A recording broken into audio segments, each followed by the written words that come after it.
రే గౌస్ రే గౌస్ లేరా. అబ్బా ఎంత అయిందిరా టైము, లేరా నమాజ్ టైం అవుతుంది. ఏందిరా నీది గోల, మళ్ళీ వచ్చావు. ఆ 4 గంటలకు లేపడం ఏందో, ఆ 4 గంటలకంటావు, 5 గంటలకంటావు. ఎన్నిసార్లు చదవాలరా నేను నమాజు. లేరా, ఫజర్ నమాజ్ చదివితే ఎన్నో పుణ్యాలు వస్తాయిరా. అది మనకు శారీరకంగా, మానసికంగా, భౌతికంగా అన్ని విధాలా మనకు మంచిది. దయచేసి ఈ ఫజర్ నమాజ్కి బయలుదేరుతాం పద. నువ్వు ఎందుకురా నన్ను చంపేస్తున్నావు? నీ పని ఏదో నువ్వు చూసుకో మహాప్రభు, నువ్వు వెళ్ళు, నేను రాను. బా గౌస్, ఇంకా నిద్రపోతున్నావు నువ్వు. నమాజ్తో పాటు సూర్యుడిని కూడా మిస్ చేసుకున్నావు. పొద్దున లేచి సూర్యుడిని చూస్తుంటే ఎంత ప్రశాంతంగా ఉంటుంది మనసు, ఎంత ఆహ్లాదకరమైన వాతావరణం ఉంటుంది, ఎంత స్వచ్ఛమైన గాలి ఉంటుంది. అన్నిటిని మిస్ చేసుకున్నావు. గెలై చాలు చాలు గెలై. ఇంకా లేలేదా నువ్వు? సూర్యుడు ఉదయించి ఊర్ధ్వస్థితిలో ఉన్నాడు, నువ్వేమో ఇంకా అధమస్థితిలో పడి ఉన్నావు. అర్థమవుతుందా? ఊర్ధ్వస్థితిలో ఉంది నేను, కింద ఉంది నువ్వు. నీకు నాకు చాలా తేడా ఉంది. చాలే చెప్పింది. ఆ నమాజాన్ని పట్టుకొని తిరుగుతూ ఉంటావు. నిన్న ఫజర్ నమాజ్ వల్ల బెనిఫిట్స్ తెలిస్తే ఏ ఒక్కడు కూడా ఈ ఫజర్ నమాజ్ని కోల్పోడురా. నీకు దాని గురించి తెలుసుంటే కదా, ఒక్కసారి తెలుసుకుంటే నువ్వు పదే పదే దానికోసం పరితపిస్తావు. అవును, కానీ నిన్న బాస్ ఇచ్చిన పని చేసావా? మరి నీలాగా అనుకున్నావా? నేను రాత్రే కంప్లీట్ చేశా. కంప్లీట్ చేసావా? నిజంగానా? నేను రాత్రి 12 గంటల దాకా పని చేశారా? నా వల్ల కాలేదు, నీకు ఎలా అయింది? సూపర్ పవర్ ఉంది రోయి నీకు. ఫజర్ నమాజ్ అనేది పవర్ షాట్ లాంటిది. ప్రతిరోజు నిన్ను పవర్ఫుల్గా మారుస్తుంది.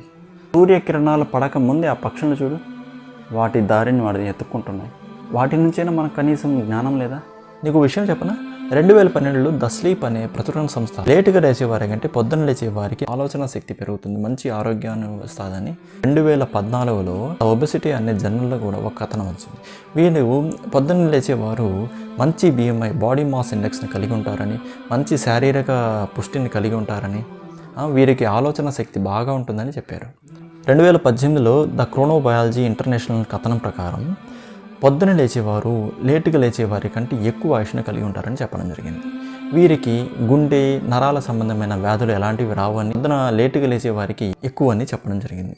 నువ్వు 4 గంటలకు 5 గంటలు లేచావు అనుకో, నువ్వు సాధారణంగా లేచే టైం ఎంత? 7 గంటలు. ఈ 2 లేదా 3 గంటల సమయం మనం అదనంగా దొరుకుతుంది. మనం అదనంగా మన జీవితాన్ని చూడవచ్చు, ఎన్నో పనులు చేయొచ్చు. స్వచ్ఛమైన గాలి దొరకడం వల్ల ఆక్సిజన్ లెవెల్, మన మెదడుకు అందే ఆక్సిజన్ లెవెల్ పెరుగుతుంది. దీంతో మంచి ఆలోచనలు కలుగుతాయి.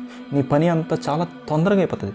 2 రోజులు చేయాల్సిన పని 1 రోజులో కంప్లీట్ అయిపోతుందిరా. ఆధ్యాత్మికంగా, నీ శారీరకంగా, మానసికంగా అన్నీ కూడా పరిపుష్టమవుతాయి. నువ్వు ఆరోగ్యకరంగా కూడా బతుకుతావు, నీ ఆయుష్ పెరుగుతుంది.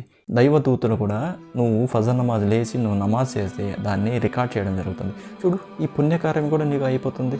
ఇన్ని లాభాలు ఉన్నాయి. ఇక్కడ నుంచి తప్పనిసరిగా ఫజర్ నమాజ్ని చేసే విధంగా నీ చర్యలు ఉండాలి. అబ్బా, ఎంత బాగా చెప్పారు నువ్వు. ఫజర్ కోసం లేస్తే ఇన్ని బెనిఫిట్స్ ఉంటాయా? మంచి ఆరోగ్యం, మంచి ఆలోచన, మంచి శారీరక పుష్టి, మంచి గాలి, మంచి ఆహ్లాదకరమైన వాతావరణం, చేసే పని చాలా ఈజీగా పోతుంది, అన్ని శుభాలు, ఎన్ని బెనిఫిట్స్ ఉన్నాయని తెలిస్తే మనం ఎందుకు వెళ్ళట్లేదు? ఇన్షా అల్లా దైవ చిత్తం అయితే రేపటి నుంచి నేను కంపల్సరీగా ఫజర్కి వెళ్తున్నాను. మీరు వస్తున్నారు కదా, అంతేనా? లేకపోతే కొట్టి తీసుకెళ్తా.